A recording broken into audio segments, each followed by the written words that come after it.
વેડજ ગામ નજીકથી પસાર થતી નર્મદા કેનાલમાં 2 યુવાન તણાયા, તે પૈકી એકને બચાવી લેવાયો, જ્યારે ડાભાના યુવાનની શોધખોળ આદરી છે। જંબુસર તાલુકાના વેડજ ગામ નજીકથી પસાર થતી નર્મદા કેનાલમાં જંબુસરનો એક યુવક તથા ડાભા ગામનો યુવક તણાયા હતા। તે પૈકી ડાભા ગામના યુવક નહેરના પાણીમાં તણાઈ ગયા હોવાના તથા જંબુસરના યુવાનને ગ્રામજનોએ બચાવી લીધો હોવાના સમાચાર પ્રાપ્ત થઈ રહ્યા છે, જ્યારે ડાભાના યુવકની પોલીસ તથા ફાયર બ્રિગેડની ટીમ દ્વારા શોધખોળ હાથ ધરવામાં આવી હતી।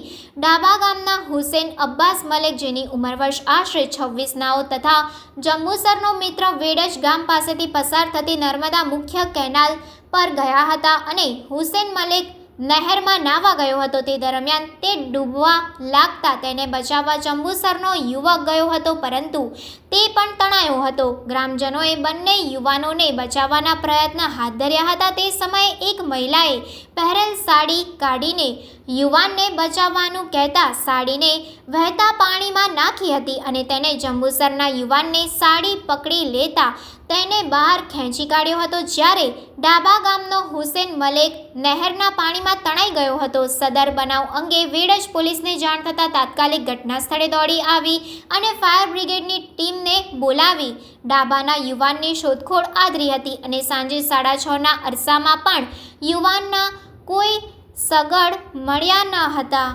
મારી જોડે અમે નાહવા આવેલા, એમાં હુસેનભાઈ નાહતા હતા, તે પાણીના એનાથી ખેંચાતા હતો। મેં એમને બચાવવા મળ્યો તો એની જોડે મેં બી ખેંચાઈ ગયો। તું કેવી રીતના બહાર આવ્યો? મેં પેલું ગોરા ખાંડનું દારૂ છે ને એ પકડી લીધું। શું નામ છે તારું? સહદ।